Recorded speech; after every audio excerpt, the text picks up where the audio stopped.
Greetings and salutations all, I.S. Anderson here once again, and today I am going to be doing the Top 5 Wednesday. Now, for those of you who don't know what Top 5 Wednesday is, it's basically a group on Goodreads, and we do these Top 5 lists every Wednesday, and I've just joined this group, and today is my first Top 5 Wednesday video, and the subject for today is the Top 5 Parents or Guardians or Parental Figures in Literature.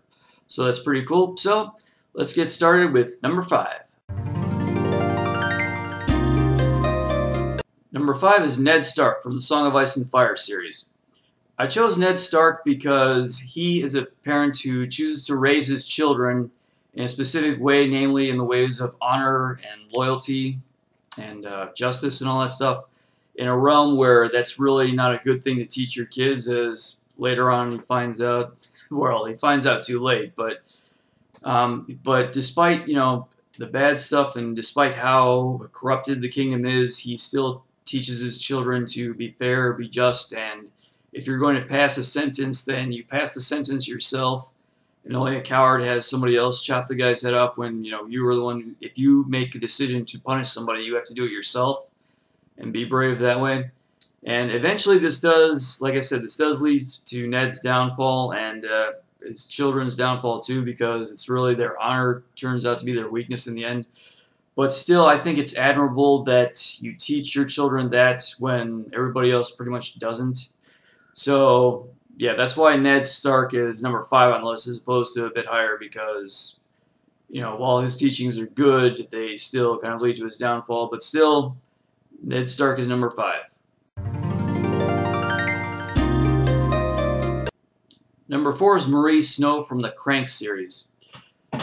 Marie's daughter, Christina, is a crank addict. She becomes involved with drugs, and it's a pretty tragic story. But the reason why I chose Marie is because Marie is willing to make the tough decisions, namely to take her grandchild away from her daughter.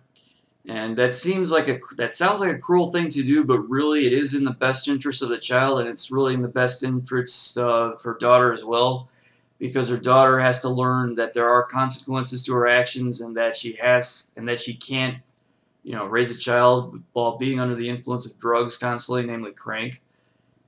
And the whole drug debate aside, she is affected by the drug, and she is an unfit parent. And Marie realizes this, and Marie takes the child away from her and raises it on her own. And like I said, that seems like a cruel thing, but really it is in the best thing for everybody's interest, even though it makes her look like the bad guy. So for the willingness to be the bad guy, even though she didn't do a good raising her daughter in the first place, I guess, but still, I choose her as number 4 because she's willing to play the bad guy. Number 3 is Sally Jackson from Percy Jackson and the Olympian series. Sally Jackson is not a very prominent character, yet despite that, she still has a very strong presence. I mean, in the first book, Percy is the reason why, he has his hero's journey. He has to rescue her from the underworld. But if you think about the amount of sacrifices she had to make, I mean, she had to lie to her son about who her father was because she had to, for many different reasons, mainly because he wouldn't understand, plus it would have been a pretty big shock to him.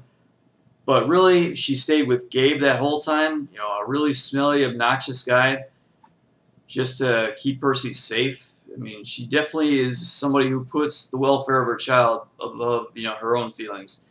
And granted, she managed to get even with Gabe in the end, but still, the amount of sacrifice she had to go through is quite a testament to her motherhood. So, yeah, Sally Jackson is number 3. Number 2 is Atticus Finch from To Kill a Mockingbird. Atticus is not a parent who does a lot of direct parenting. We do see him talk with Scout and Jem on a few occasions, but mostly he is a parent by example. I mean, you can definitely say that what he did takes a lot more courage than facing 100 guys in battle. And, Scout, she learns a lot just by watching her father and the trials and tribulations that he goes through, confronting the town and standing up against racism and all that. And, again, this is sort of like a Ned Stark syndrome, that it does kind of lead to Jem's downfall. I mean, doesn't cause his death, but Jem does get injured because of Atticus's actions. And he gets saved in the end, but still, Atticus Finch, I mean, he does show a lot of bravery, and he is willing to make sacrifices for the right thing, and his kids do learn a lot from that. So I gave the nod to number 2, to Atticus Finch. Number 1 is Arthur and Molly Weasley from the Harry Potter series. I mean, really, you could write a whole dissertation on why they're such good parents and why they're a positive role model to their children. But basically, to sum up, they have multiple children, and yet still all raise them equally. They teach them all the same values. They don't really favor any one child over the other. They take in Harry as a second son. I mean, pretty much anybody would, given the opportunity, but they do it because he's Ron's friend and because they sympathize with him. And, it's not just because he's the famous Harry Potter. And they really do become, Harry's surrogate family, and they really are, like the closest thing that Harry has to actual parents. So yeah, they are definitely, number 1 in my book as far as fictional parents goes. And that's my list of fictional family, 5 through 1. I hope you enjoyed it. I'll leave my pertinent contact information below. I'll leave the link to the Goodreads group also if you want to check that out. All right, and until next time, this is I.S. Anderson telling everybody, make your lives grand and have a good day. Thank you very much.